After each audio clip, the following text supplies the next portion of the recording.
विपत्ति के समय में शक्ति। पूज्य गुरुदेव परमहंस योगानंद जी के प्रवचन।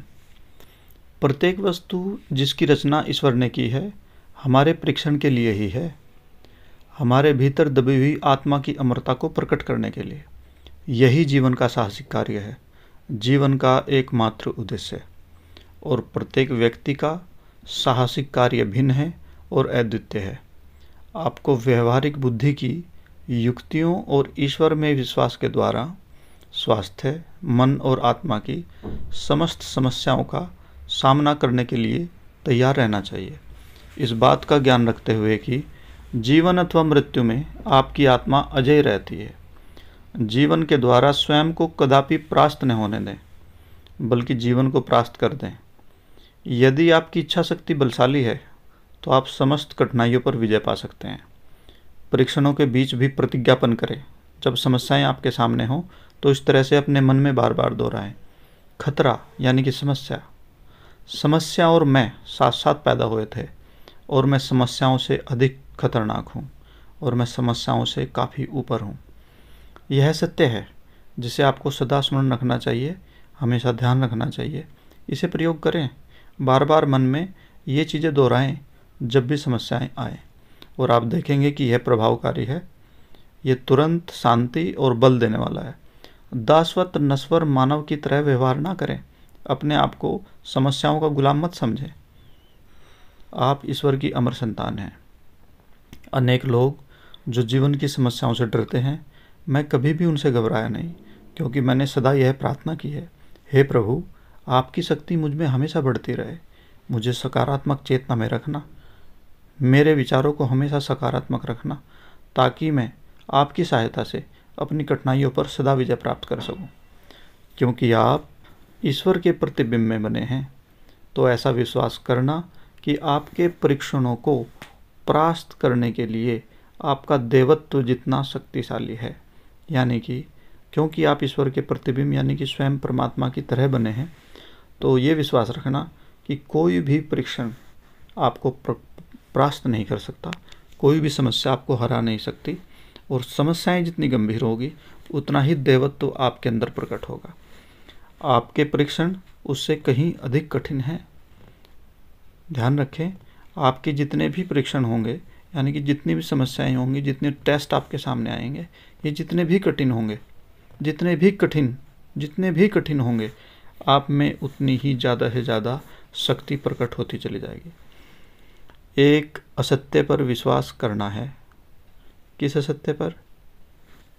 कि जब समस्याएं आती हैं तब आप इस तरह से मान लेते हैं कि ये बहुत खतरनाक समस्या है। जी नहीं, इस विश्वास को हटा दीजिए, क्योंकि आपके अंदर उससे कहीं ज़्यादा शक्ति पहले ही विद्यमान है। याद रखें, आपके परीक्षण चाहे कैसे भी क्यों न हो, आप इतने कमज़ोर नहीं हैं कि लड़ न सकें। दोबारा फिर मैं इसको रिपीट कर रहा हूँ। याद रखें, आपके परीक्षण चाहे कैसे भी क्यों न हो, आप इतने कमज़ोर नहीं हैं कि लड़ न सकें। ईश्वर आपकी सहन शक्ति से अधिक कष्ट आपको कभी भी नहीं देंगे। दोबारा फिर गुरु जी के इस वचन को ध्यान से सुने। याद रखें, आपके परीक्षण चाहे कैसे भी क्यों न हो, आप इतने कमज़ोर नहीं कि लड़ न सकें। ईश्वर आपकी सहन शक्ति से अधिक कष्ट आपको कभी नहीं देंगे। संत फ्रांसिस के कष्ट आपकी कल्पना से परे थे, परंतु उन्होंने कभी हिम्मत नहीं हारी। एक एक करके मन की शक्ति से उन्होंने उन बाधाओं पर विजय प्राप्त की। विश्व के स्वामी के साथ एक हो गए, यानी कि वो ऐसे संत जो परमात्मा के साथ एक हो गए। आप में इस प्रकार का दृढ़ संकल्प क्यों नहीं होना चाहिए? प्रत्येक परीक्षण यानी कि प्रत्येक समस्या जो आपके पास आती है, स्वयं को सुधारने का एक सुअवसर के रूप में प्रयोग करें। जब भी कोई समस्या आए, समझ लीजिए, अंदर ही अंदर दोहराएं कि अब ये मुझे स्वयं को सुधारने यानी कि अपनी ताकत का अनुभव करने का एक परीक्षण है। जब आप जीवन की कठिनाइयों और परीक्षणों से गुजर रहे होते हैं तो प्राय आप विद्रोही हो जाते हैं। जब जब समस्याएं आपके सामने आती हैं तब आप उससे भागते हैं। जी नहीं, ऐसा मेरे साथ क्यों होना चाहिए? इस तरह की विचारधारा आपकी बनती है कि मेरे साथ ही ऐसा क्यों होता है, मैं इन समस्याओं में क्यों फंस जाता हूँ, क्यों बार बार मुझे इन चीज़ों में फंसना पड़ता है। इस तरह की विचारधारा को हटा दीजिए। इसकी अपेक्षा आपको प्रत्येक परीक्षण को, आपको प्रत्येक समस्याओं को एक कुदाली के रूप में समझना चाहिए, जिसके द्वारा अपनी चेतना की मिट्टी को खोदना है। चेतना की मिट्टी का मतलब जो आपकी सोचने की शक्ति, समझने की शक्ति और अनुभव करने की शक्ति है, उसको खोदना, यानी कि उनको ज़्यादा से ज़्यादा एक्सप्लोर करना है और भीतरी आध्यात्मिक शक्ति के स्रोत को मुक्त करना है, जो आपके अंदर आत्मा में, जो आपकी दिव्य शक्ति है यानी कि ईश्वर, उनके साथ एकता अनुभव करने का मौका है। प्रत्येक परीक्षण को उस शक्ति को प्रकट करना चाहिए। प्रत्येक परीक्षण को उस शक्ति को प्रकट करना चाहिए जो आपके भीतर ईश्वर के प्रतिबिंब में बनी, उनकी संतान होने के कारण छिपी है। दोबारा फिर समझें, प्रत्येक परीक्षण को यानी कि हर एक समस्या को उस शक्ति को प्रकट करना चाहिए, यानी कि हर एक समस्या से आपके अंदर वो शक्ति प्रकट होनी चाहिए जो आपके भीतर, जो पहले से ही ईश्वर के प्रतिबिंब यानी कि परमात्मा के प्रकट के रूप में आपके अंदर पहले से ही है। उनकी संतान होने के कारण आपके अंदर वो शक्ति छिपी हुई है। समस्याओं से पलायन करना एक सरलतम उपाय प्रतीत होता है। ये हम हमेशा समझते हैं कि ये समस्याएं से छुटकारा पा लीजिए ताकि ये जल्दी से जल्दी, बस यही इसका सरल उपाय है। जी नहीं, परंतु आपकी शक्ति तभी बढ़ती है जब आप एक बलशाली प्रतिद्वंदी से कुश्ती लड़ते हैं, यानी कि जब आपकी समस्या ज़्यादा गंभीर होगी और आप उनसे लड़ेंगे, तभी प्रतिरोधक क्षमता यानी कि जो आपकी अपनी शक्ति है वो बढ़ती है। जिस व्यक्ति के पास कोई कठिनाइयाँ नहीं है, वह वही व्यक्ति है जो विकास नहीं करता। जिस व्यक्ति के पास कोई कठिनाइयाँ नहीं हैं, यह वही व्यक्ति है जो विकास नहीं करता, यानी कि जिसकी प्रोग्रेस नहीं हो सकती। वह जीवन कोई जीवन ही नहीं जिसमें समस्याएं न हो। जो हमें खुद को बेहतर बनाने की और अपनी दिव्य क्षमता का विकास करने की प्रेरणा ही न दे। दोबारा फिर समझें, वह जीवन कोई जीवन ही नहीं जिसमें समस्या ना हो, जो हमें खुद को बेहतर बनाने की और अपनी दिव्य क्षमता, डिवाइन कैपेसिटी का विकास करने की प्रेरणा ही न प्रदान कर सकता। स्वयं पर जय प्राप्त करना ही वास्तव में विजयी होना है। इसका अर्थ है अपनी अबद्ध चेतना पर, यानी कि जो आपके अंदर पहले से सोचने, समझने, अनुभव करने की शक्ति है, उस पर विजय प्राप्त करना और निर्बाध रूप से अनकंट्रोल्ड आपकी दिव्य शक्तियों का विस्तार करना। आप अपने सभी परिसीमनों से परे, यानी कि जो हम अपने मन के ऊपर जितनी भी सीमाएं, जितने भी कंट्रोलिंग इफेक्ट डालते हैं, आप अपने सभी परिसीमनों से परे जितना चाहे उतना दूर जा सकते हैं, यानी कि अपने लिमिट से अनलिमिटेडनेस की तरफ आप जितना चाहे जा सकते हैं और एक महानतम विजयी जीवन जी सकते हैं। अज्ञान के उस मानसिक कारागार को तोड़कर बाहर निकलिए जिसने आपको बंदी बना रखा है, यानी कि इस तरह से सोचना कि मैं कमज़ोर हूँ, मैं डाउन फेज में हूँ, मैं कुछ नहीं कर सकता, मैं मजबूर हूँ। इन सब विचारों को जो मानसिक कारागार के रूप में कहे जाते हैं, इनको बाहर निकाल फेंकिए, अपनी सोच को बदलिए। ज्ञान की विचार रूपी तलवार, सबसे महत्वपूर्ण, ज्ञान की विचार रूपी तलवार द्वारा उन विचार रूपी बेड़ियों को नष्ट कर डालिए जिन्होंने आपको बांध रखा है। ज्ञान रूपी विचार, सबसे पहले तो ये जानिए कि आप ईश्वर की अमर संतान हैं, आपको कोई मार नहीं सकता। दूसरा, आपके अंदर इतनी शक्ति छिपी हुई है कि कोई समस्या उसका मुकाबला नहीं कर सकती। तो जिन सीमित विचारों के साथ आप जीते हैं, उनको इन विचारों से काट डालिए। जीवन एक संग्राम है और आपको इसे जीतने के लिए लड़ना होगा। यह मानने से आपको कौन रोक सकता है कि आप एक देवता हैं? कोई नहीं। आप स्वयं ही अपनी बाधा हैं। आप स्वयं ही इस तरह से नहीं सोचते। यदि आप शाश्वत प्रसन्नता पाना चाहते हैं तो आपको यह सोचना बंद करना होगा कि आप एक नश्वर प्राणी हैं। अपने दैनिक जीवन में इस सत्य का अभ्यास कीजिए। अपने अंतर में मुस्कुराते हुए संसार की ओर मुस्कुराइए, चाहे कुछ भी क्यों न हो जाए। अपनी इच्छा से प्रसन्न रहना सीखिए। उस प्रसन्नता को अपने अंतर में थामे रखना सीखिए। कुछ लोग जीवन के परीक्षणों से, जीवन की समस्याओं से बिल्कुल टूट जाते हैं और वहीं कुछ लोग अपनी कठिनाइयों के बावजूद भी मुस्कुराते रहते हैं। जो लोग भीतर से पराजित नहीं होते, जो अंदर आंतरिक रूप से हार नहीं मानते, वे लोग सही मायने में जीवन में सफल हैं। जीवन के संग्राम में प्रत्येक व्यक्ति और प्रत्येक परिस्थिति का एक वीर जैसे साहस और विजेता की मुस्कान के साथ सामना करें। जब मेरे परीक्षण अति गंभीर हो जाते हैं तो सर्वप्रथम मैं उनको स्वयं अपने भीतर समझने का प्रयास करता हूँ। मैं परिस्थितियों को दोष नहीं देता और न ही किसी अन्य व्यक्ति को सुधारने का प्रयास करता हूँ। सर्वप्रथम मैं अपने भीतर में जाता हूँ। मैं अपनी आत्मा के कीले की सफाई करने का प्रयास करता हूँ ताकि किसी भी ऐसी वस्तु को हटा सकूं जो आत्मा की सर्वशक्तिमान सर्वबुद्धिमान अभिव्यक्ति में बाधा डालती है। जीने का मार्ग यही है। संकट और रोग के पास हमारे लिए शिक्षा है। जब जब संकट आते हैं और जब जब रोग आते हैं तो ये हमारे लिए शिक्षा है। हमारे कष्टदायक अनुभव हमारा विनाश करने के लिए नहीं होते, बल्कि हमारे पाप कर्मों का मैल धोकर हमें शीघ्रता से वापस परमधाम की ओर ले जाने के लिए है। हमारी मुक्ति के लिए ईश्वर से अधिक उत्सुक और कोई नहीं है। समस्याएं आई हैं क्योंकि परमात्मा हमारी मुक्ति चाहते हैं। हमारे और ईश्वर के बीच माया का धुंधला पर्दा आ गया है और उन्हें खेद है कि हमने उन्हें अपनी दृष्टि से ओझल कर दिया है।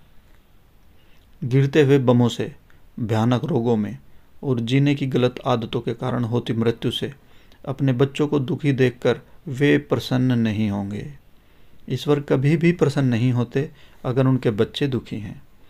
उन्हें इसका अफसोस है क्योंकि वे हमें प्रेम करते हैं और हमारी वापसी चाहते हैं। आपको रात्रि में ध्यान करने और उसके साथ एकात्मक होने का प्रयास अवश्य करना चाहिए। वे आपके बारे में बहुत सोचते हैं। आप अपरित्यक्त हैं। आप कभी भी त्यागे हुए नहीं हैं। यह तो आप ही हैं जिसने अपने आत्मन यानी अपने आत्मा का परित्याग किया हुआ है। ये आप ही हैं जो अपनी आत्मा की खोज, आत्मा में सर्वशक्तिमान शक्ति, दिव्य शक्ति, दिव्य आनंद और दिव्य प्रेम जो छुपा हुआ है उसको ना देखकर आपने ही अपने आप का त्याग किया हुआ है। जब आप जीवन के अनुभवों का प्रयोग अपने शिक्षक के रूप में करते हैं और उनसे इस संसार के सच्चे स्वरूप और उसमें अपनी भूमिका के बारे में सीखते हैं तो वे अनुभव शाश्वत परिपूर्णता और प्रसन्नता के मूल्यवान मार्गदर्शक बन जाते हैं। दोबारा फिर रिपीट कर रहा हूँ, जब आप जीवन के अनुभवों का प्रयोग अपने शिक्षक के रूप में करते हैं, यानी कि जीवन के अनुभव से आप सीखें और उनसे संसार के सच्चे स्वरूप और अपनी भूमिका के बारे में सीखते हैं, तो वे अनुभव शाश्वत परिपूर्णता और प्रसन्नता के मूल्यवान मार्गदर्शक बन जाते हैं। अपनी समस्याओं को ही अपना शिक्षक बनाइए। अपने अनुभवों को ही अपना शिक्षक बनाइए। एक अर्थ में दुख आपका सर्वश्रेष्ठ मित्र है, क्योंकि यह आपको ईश्वर की खोज करना प्रारंभ कराता है। अगर दुख होगा ही नहीं तो ईश्वर को ढूंढेगा कौन? जब आप संसार की अपूर्णताओं को स्पष्ट रूप से देखना प्रारंभ करते हैं, जब आपको अनुभव होता है कि आप कुछ भी कर लीजिए अपूर्णता में ही जी रहे हैं, तब आप ईश्वर की पूर्णता की खोज करना आरंभ कर देते हैं। सच्चाई यह है कि ईश्वर बुराई का प्रयोग हमें नष्ट करने के लिए नहीं कर रहे, अपितु हमें अपने खिलौनों, इस संसार के खिलौनों के साथ मोह भंग करने के लिए कर रहे हैं, ताकि हम संभवतः उन्हें खोजें। विषाद जगन्माता के दुलार से बाहर फैलाए हुए स्नेहिल हाथ की छाया है। विषाद, समस्याएं, दुख जगन माता के दुलार से, जो जगत माता जो ईश्वर हैं उसके दुलार से बाहर फैलाए हुए स्नेहिल हाथ की छाया है। यानी कि समस्याएं ही परमात्मा जगत माता के रूप में जो आपको दुलार दिया जा रहा है, ये दुलार ही है, समस्याएं या दुख नहीं। यह न भूलें। कभी कभी जब माँ आपको दुलार लगाती है, दुलार करती है, तो आपको छूने से पहले उसके हाथ की एक छाया बनती है। अतः जब कष्ट आता है तो यह न सोचे कि ये आपको सजा दे रही है। उनका हाथ जब आपको अपने निकट लाने के लिए बढ़ता है तो उनके हाथ की छाया किसी आशीर्वाद के रूप में आप पर पड़ती है। दुख उनके लिए अच्छा शिक्षक है जो इससे तत्परता और इच्छापूर्वक सीखना चाहते हैं, परंतु जो आपको विरोध और इस पर नाराजगी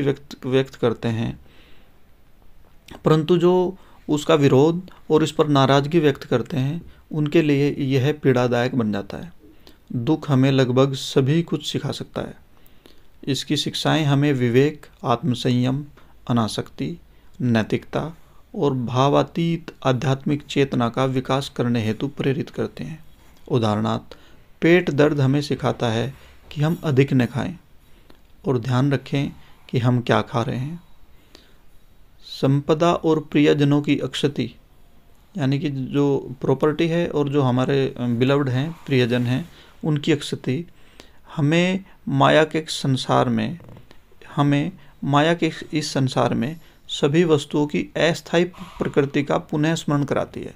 यानी कि जब हमारी प्रॉपर्टी हमसे दूर होती है या हमारे प्रियजन जिसकी डेथ हो जाती है और उससे जो हमें आघात और समस्याएं आती हैं, तो इस तरह से परमात्मा बस यही समझा रहे हैं कि यहाँ कुछ भी स्थायी यानी कि एटर्नल हमेशा रहने वाला नहीं है।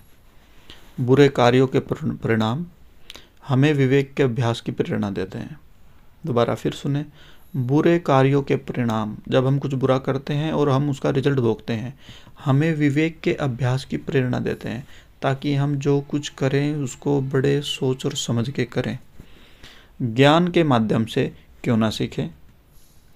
तब आप स्वयं को दुख के कठोर अधिकारी के अनावश्यक पीड़ापूर्ण अनुशासन के अधीन नहीं करेंगे। यानी कि जब आप पूर्ण ज्ञान के साथ आगे बढ़ेंगे तब आपको पीड़ा होना ही बंद हो जाएगा, क्योंकि आप समस्याओं में नहीं फंसेंगे। दुख स्वतंत्र इच्छा के दुरुपयोग से उत्पन्न होता है। दुख हमेशा स्वतंत्र इच्छा के दुरुपयोग से उत्पन्न होता है, क्योंकि हम लालचवश सिर्फ वही इच्छा करते हैं जो दुख को उत्पन्न करती है। ईश्वर ने हमें उन्हें स्वीकार या अस्वीकार करने का अधिकार दिया है। ये हमारे ऊपर निर्भर है कि हम परमात्मा को स्वीकार करें या अस्वीकार करें। वे नहीं चाहते कि हमारा कष्टों से सामना हो। परमात्मा कभी नहीं चाहते कि हम दुखी हों, परंतु जब हम ऐसे कर्म चुनते हैं जो हमें कष्ट पहुंचाए तो वे हस्तक्षेप नहीं करेंगे। ऐसे कार्य जो हमें दुख पहुंचाएं तो परमात्मा इसमें भी कभी हस्तक्षेप नहीं करते। बुरा स्वास्थ्य और अचानक आर्थिक असफलता या अन्य कष्ट जो आप पर बिना किसी चेतावनी के और बिना उसके कारणों की जानकारी के आते हैं, उनके सभी कारण आपने अतीत में अब से पहले या पूर्व जन्मों में, इस जन्म में या पिछले जन्मों में बनाए थे, तथा वे चुपचाप आपकी चेतना में अंकुरित होते रहते हैं। वो चुपचाप आपके सामने विचारों के रूप में प्रकट होते रहते हैं। यदि आप किसी रोग, आर्थिक समस्या, भावनात्मक विक्षेप से पीड़ित हैं तो ईश्वर या अन्य किसी व्यक्ति को दोष न दें। आपने स्वयं ही भूतकाल में बहुत पहले इस समस्या के कारणों को रचा था तथा अब आपको इसे उखाड़ फेंकने का दृढ़ निश्चय करना ही होगा। प्रारब्धवादी यानी कि जो भाग्य के ऊपर अपने आप को जो भी कुछ उनको मिलता है वो सोचते हैं कि ये भाग्य का है, उनको प्रारब्धवादी बोलते हैं। प्रारब्धवादी यानी कि जो भाग्य को प्राथमिकता देते हैं। प्रारब्धवादी दृष्टिकोण को अपनाकर बहुत से लोग कर्म की गलत व्याख्या करते हैं। बहुत से लोग समझते हैं कि ये मुझे अपने भाग्य से मिला। इस दृष्टिकोण को रखने वाले बहुत से लोग कर्म की गलत व्याख्या करते हैं। आपको कर्म को स्वीकार करने की आवश्यकता नहीं है। आपको कर्म को स्वीकार करने की आवश्यकता नहीं है। यदि मैं आपसे कहूँ कि कोई व्यक्ति आपके पीछे आपको चोट पहुँचाने के लिए तैयार खड़ा है क्योंकि पहले कभी आपने उसे चोट पहुँचाई थी, तो आप नम्रता से यह कहें, ठीक है, यह मेरा कर्म है, और चोट खाने के लिए उसकी प्रतीक्षा करते हैं, तो निस्संदेह आप पर प्रहार होगा ही होगा। आप उसे शांत करने का प्रयास क्यों नहीं करते? उसे शांत करने से आप उसकी कड़वाहट को कम कर सकते हैं और चोट पहुंचाने की उसकी इच्छा को मिटा सकते हैं। इस प्रसंग को दोबारा फिर मैं रिपीट कर रहा हूँ। बहुत बहुत अच्छा प्रसंग है हम सभी व्यक्तियों के लिए जो सोचते हैं कि ये तो भाग्य है, होना ही था। अब इसको समझें। प्रारब्धवादी दृष्टिकोण को जो ये समझते हैं कि ये तो मेरे भाग्य में था ही। बहुत से लोग कर्म की गलत व्याख्या करते हैं। बहुत से लोग ये मानते हैं ये तो मेरे कर्म में लिखा था, मुझे भुगतना ही है। इसका उदाहरण, आपको कर्म को स्वीकार करने की आवश्यकता नहीं है। गुरु जी का निर्देश, सबसे ज़बरदस्त निर्देश, आपको कर्म यानी कि जो आपको मिला है, उसको, जो आपको परिस्थिति मिली है, उसको स्वीकार करने की आवश्यकता नहीं है। यदि मैं आपसे कहूँ, इस उदाहरण को समझें, कि कोई व्यक्ति आपके पीछे आपको चोट पहुँचाने के लिए खड़ा है, क्योंकि पहले कभी आपने उसे चोट पहुँचाई थी, और आप नम्रता से कहें ठीक है यह मेरा कर्म है, यानी कि अब वो मारेगा और मैं पीटूंगा, और चोट खाने के लिए उसकी प्रतीक्षा करते हैं, तो निसंदेह आप पर प्रहार होगा ही होगा। आप उसे शांत करने का प्रयास क्यों नहीं करते? आप उसे शांत करने का प्रयास क्यों नहीं करते? उसे शांत करने से आप उसकी कड़वाहट को कम कर सकते हैं तथा चोट पहुंचाने की उसकी इच्छा को मिटा सकते हैं। इस तरह से आप अपने भाग्य को मिटा सकते हैं जो आपको गलत तरीके से भुगतना पड़ता है। जब आप मन को अपने कर्मों के प्रभाव के आगे झुका नहीं देते, जब आप अपने मन को कर्मों के प्रभाव के आगे झुकने नहीं देते, तो आपके कर्मों के प्रभाव में आपको क्षति पहुंचाने की शक्ति अत्यंत कम हो जाती है। इसे याद रखें। पिछले गलत कर्मों के बुरे प्रभाव को आप वर्तमान में सही कर्मों को गतिशील करके, दोबारा फिर रिपीट कर रहा हूँ, पिछले गलत कर्मों के बुरे प्रभाव को आप वर्तमान यानी कि अभी सही कर्मों को गतिशील करके, यानी कि अब कर्मों को ठीक करके उनके अच्छे प्रभाव को प्रभावहीन कर सकते हैं। यानी कि पहले जो बुरे कर्म हैं उनको अपने करंट के, अभी के अच्छे कर्मों से प्रभावहीन कर सकते हैं, और इस प्रकार अपने बुरे कर्मों के फलीभूत होने के लिए अनुकूल वातावरण बनने से रोक देते हैं। जब आप स्वयं को ईश्वर की संतान के रूप में पहचान लेते हैं, तब आपका कौन सा कर्म रह जाता है? यानी कि जब आप अपने आप को ईश्वर के रूप में पहचान पाते हैं कि ईश्वर ही प्रकट है जो मेरी आत्मा के रूप में है और आपके रूप में है, फिर कोई कर्म बाकी नहीं रहता। कोई भाग्य, कोई समस्याएं आपका पीछा नहीं करेंगे। ईश्वर का कोई कर्म नहीं है, ईश्वर कर्म विहीन है।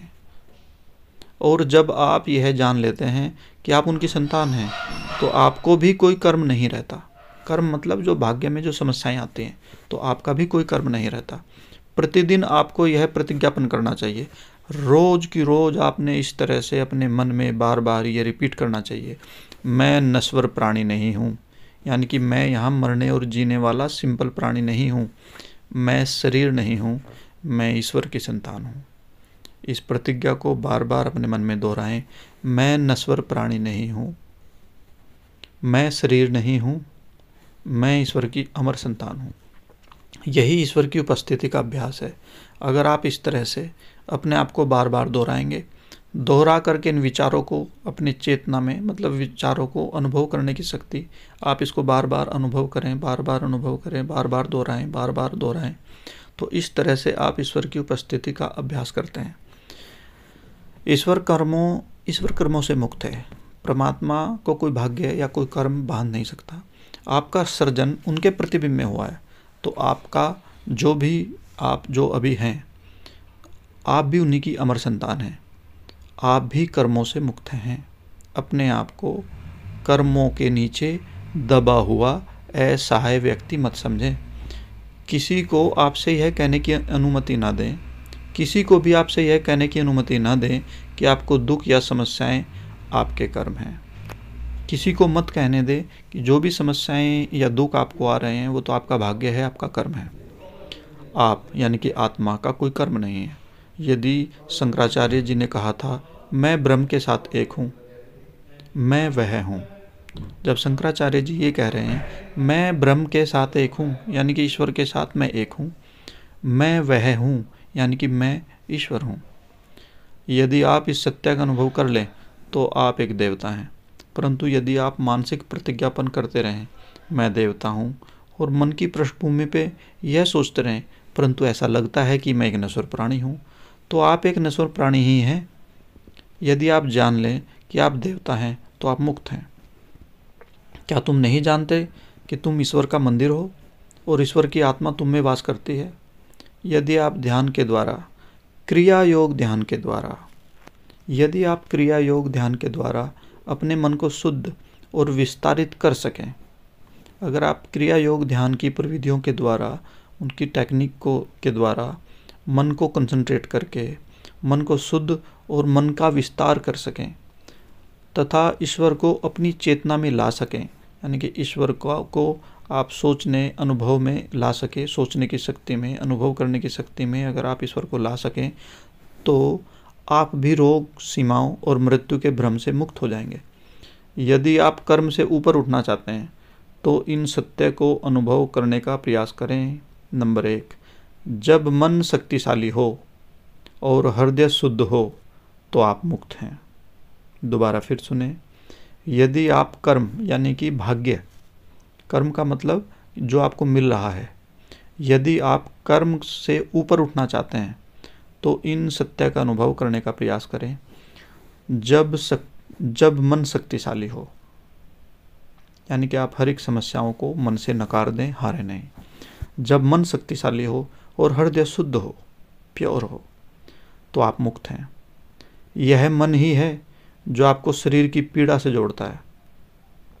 जब आप शुद्ध विचारों से सोचते हैं और मानसिक रूप से शक्तिशाली होते हैं तब आप बुरे कर्मों के पीड़ादायक प्रभाव से दुखी नहीं हो सकते। इसे मैंने बहुत प्रसन्नतादायक पाया है। अवचेतन निंद्रा में, नंबर 2, अवचेतन निंद्रा में आप मुक्त हैं। जब आप समाधि में ईश्वर के साथ एक होते हैं तो आपका कोई कर्म नहीं होता। नंबर 3, जब आप क्रिया योग ध्यान के द्वारा समाधि यानी कि परमात्मा के साथ एकता में एक होते हैं तब भी आपका कोई कर्म बाकी नहीं रहता। कोई समस्याएं, कोई कर्म विधान आपके ऊपर कार्य नहीं करता।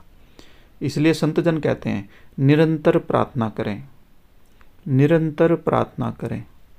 जब आप निरंतर प्रार्थना एवं ध्यान करते हैं तब आप अधिचेतना के क्षेत्र में चले जाते हैं, यानी कि परमात्मा में प्रवेश कर जाते हैं, जहाँ कोई भी कष्ट आप तक नहीं पहुँच सकते। समस्याएं हैं, कष्ट हैं, पर आप तक नहीं पहुँच सकते।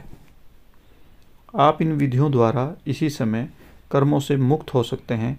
जब भी कार्मिक कष्ट आपको पीड़ा दें, जो आपने पहले किया हुआ है वो कष्ट आपके ऊपर आ जाए, तब आप इन विधियों द्वारा इसी समय कर्मों से मुक्त हो सकते हैं। जब भी कार्मिक कष्ट आपको पीड़ा दें तो सो जाएं। जब भी कार्मिक कष्ट आपको पीड़ा दें तो सो जाएं या शुद्ध विचार सोचें और मन को इस्पात की तरह बनाएं, स्टील की तरह। स्वयं से कहें, मैं इन सब से ऊपर हूँ, मैं इन सब से ऊपर हूँ। या सर्वोत्तम यह होगा कि गहन ध्यान में अधिचेतना की दिव्य अवस्था में चले जाएं। क्रिया योग ध्यान की प्रविधि के द्वारा आप ईश्वर की एकता अनुभव करें। उस चेतना का परम आनंद, वो अनुभव करने की स्थिति, परम आनंद आपकी आत्मा की स्वाभाविक अवस्था है। ये पहले ही हमारी आत्मा का स्वभाव है, परंतु शरीर के साथ इतने लंबे समय से एक होकर आप अपनी वास्तविक प्रकृति को भूल गए हैं। आत्मा की उस दुख रहित परमानंदमयी अवस्था को पुनः प्राप्त करना ही होगा। अपनी सर्वव्यापकता, अपने आनंद, अपने ज्ञान और दिव्य शांति की उपस्थिति को आपने पुनः अनुभव करना ही होगा। आत्मा की प्रकृति व्यक्तिगत ब्रह्म के रूप में परमानंद है। अगर आत्मा की प्रकृति यानी कि आत्मा को समझें कि आत्मा क्या है, ये परम आनंद है। आनंद की चिरस्थायी, एक ऐसा आनंद जो कभी खत्म ना हो, नित्य नवीन, हमेशा नया और नित्य परिवर्तनशील। हमेशा उसमें कुछ न कुछ एक नई नई आनंद, नए नए परिवर्तनशील आंतरिक अवस्था, यही आत्मा की प्रकृति है। नित्य नवीन आनंद, एटर्नल, चिरस्थायी, हमेशा रहने वाला आनंद और हमेशा बदलने वाला आनंद। यह परमानंद उस व्यक्ति को सदा के लिए अक्षय आनंद प्रदान करता है जो इसे प्राप्त कर लेता है, चाहे वह शारीरिक कष्टों या मृत्यु के परीक्षणों से ही क्यों न गुजर रहा हो। भौतिक उपचार, औषधियाँ, भौतिक सुविधाएं, मानसिक सांत्वनाएं पीड़ा मिटाने में अपनी भूमिका रखते हैं, परंतु महानतम उपचार है क्रिया योग का अभ्यास तथा यह प्रतिज्ञापन कि आप ईश्वर के साथ एक हैं। बार बार सोचें, ध्यान करें, गहराई में जाएं और बार बार सोचें कि आप ईश्वर के साथ एक हैं। ये हमारा मन ही है जो इन विचारों को प्रकट करता है कि ईश्वर अलग है और मैं अलग हूँ। यह समस्त कष्टों, पीड़ाओं और शोक अवस्थाओं के लिए रामबाण उपचार है, अर्थात समस्त व्यक्तिगत और सामूहिक कर्मों से मुक्ति का मार्ग। आइए प्रतिज्ञा करें। मैं जानता हूँ कि ईश्वर की शक्ति असीम है और क्योंकि मैं उनके प्रतिबिंब में बना हूँ, अतः मेरे पास भी सभी बाधाओं को जीतने की शक्ति है। दोबारा फिर प्रतिज्ञा करें। मैं जानता हूँ कि ईश्वर की शक्ति असीम है और क्योंकि मैं उनके प्रतिबिंब यानी कि उनके जैसा ठीक उन्हीं से बना हूँ, अतः आप भी सभी बाधाओं को जीतने की शक्ति रखते हैं। दूसरा प्रतिज्ञा। हे परमपिता, चाहे कैसी भी परिस्थितियाँ मेरे समक्ष आएँ, मैं जानता हूँ कि मेरे विकास में अगले कदम का प्रतीक है। मैं सभी परीक्षणों का स्वागत करूँगा क्योंकि मैं जानता हूँ कि मेरे भीतर समझने हेतु बुद्धि तथा परास्त करने हेतु सामर्थ्य है। दोबारा फिर इन प्रतिज्ञापनों को बार बार दोहराएं। मैं जानता हूँ कि ईश्वर की शक्ति असीम है क्योंकि मैं उनके प्रतिबिंब में बना हूँ, यानी कि मैं ईश्वर के प्रतिबिंब में यानी कि ईश्वर के जैसा बना हूँ। मैं जानता हूँ कि ईश्वर की शक्ति असीम है और मैं ईश्वर की तरह ही बना हूँ, अतः मेरे पास सभी समस्याओं को जीतने की शक्ति है। हे परमपिता, चाहे कैसी भी परिस्थितियाँ मेरे समक्ष आएँ, मैं जानता हूँ कि मेरे विकास के अगले कदम का प्रतीक है। मैं सभी परीक्षणों का स्वागत करता हूँ, सभी समस्याओं का स्वागत करता हूँ। मैं जानता हूँ कि मेरे भीतर समझने हेतु बुद्धि तथा परास्त करने हेतु सामर्थ्य है। इसको बार बार दोहराएं कि मैं सभी परीक्षणों का स्वागत करता हूँ। आप सभी बोलिए, मैं सभी परीक्षणों का, सभी समस्याओं का स्वागत करता हूँ क्योंकि मैं जानता हूँ कि मेरे भीतर समझने हेतु बुद्धि तथा परास्त करने हेतु सामर्थ्य है। मैं सभी परीक्षणों का स्वागत करता हूँ क्योंकि मैं जानता हूँ कि मेरे भीतर समझने हेतु बुद्धि तथा परास्त करने हेतु कैपेसिटी सामर्थ्य है। जय गुरु।